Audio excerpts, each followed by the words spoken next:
Another random video. I don't even know if I should put it on YouTube, but then again, I'm pretty much shadow banned on YouTube from all the other stuff that I did in the past.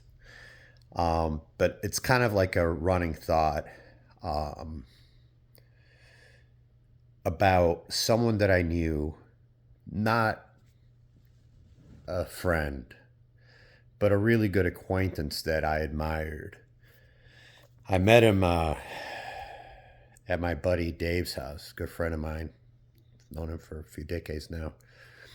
And this gentleman is from Czech Republic. He flew drones um, for for fun. He's a creative type, and he kind of learned the craft by himself. Eventually, he started seeing on NBC news networks on Hartford, Connecticut area, doing jobs for movie companies. He became a multiple individual crew with industrial drones. You know, the shit that we use for Hollywood. Legitimate stuff, not like little DJIs like I have, stuff like that. None of that. And I remember I met him. It was many years ago. And I used to see him on and off whenever I went to any kind of event that my buddy Dave and his wife had at their house. And then one day, we met again. But this time it wasn't like just a casual, hey, how's it going? How's it going? Oh, nice to meet you, even though we met each other tons of times, but it's always kind of separate. So we talked like all night long. I think this was New Year's, Christmas. I don't remember. And I remember walking inside and we just realized that we were like the same person, man. We was from Czech Republic. I'm originally from Portugal, so different countries in Europe. But still, a little different cultural awareness that we both had that added a sense of camaraderie, if you will. Then I started talking about cameras because you guys now have to get pictures and making videos and shit like that.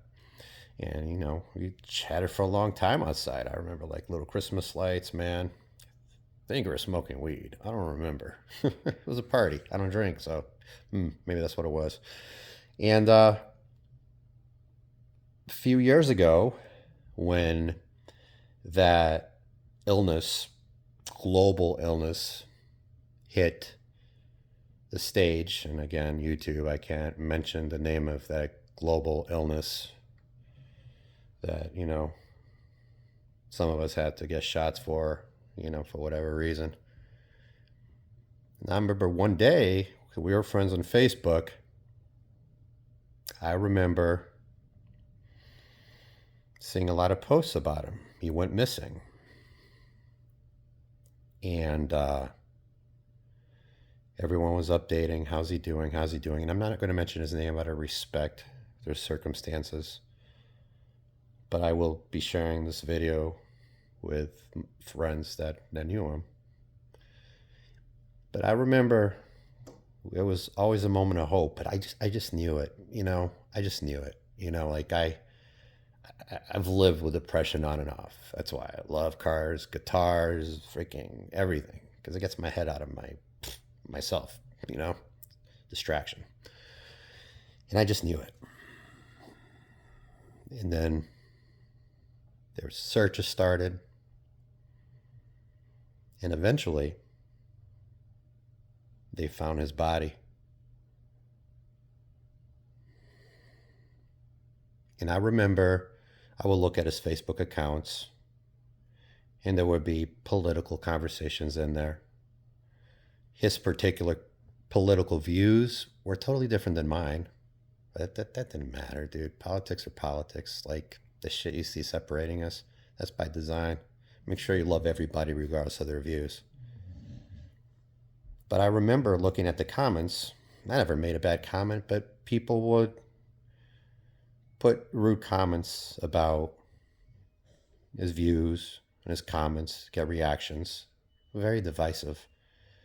And then during that time, mental illness was becoming a thing.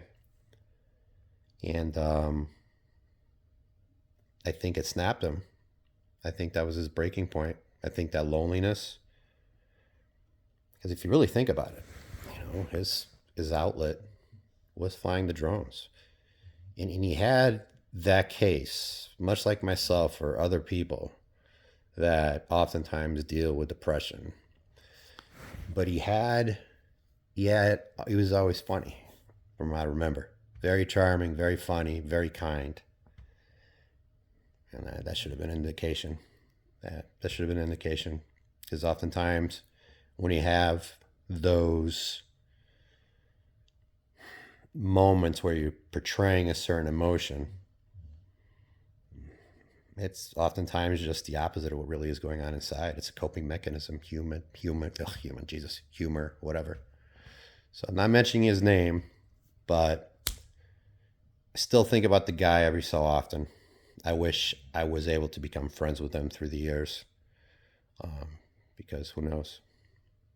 Maybe talking to light-minded individuals that have similar tastes, sometimes a conversation is what could possibly save someone's life. I'll never know, nor do I have any business to know of what was going through his mind. I'm not his family. I'm not his close friends. I am blessed to be a good acquaintance of him and to have shared an epic night talking about deep heart about everything.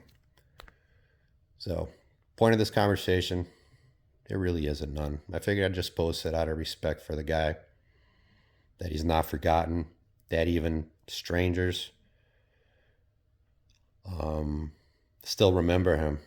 It's one of those that I felt like crying, even though I didn't really know him. So it kind of shows what kind of character he had. So that's pretty much it. Random thought. There was that dark time in our modern history where depression hit a lot of people hard. And just hope those people aren't forgotten. And to those of you that have friends and relatives that have unfortunately gone through that, where they found that the only option was to end it all, my love goes out to you guys, because it's not easy to lose a loved one. So that's it, homies. Peace out. Randomness. Just figured I'd share.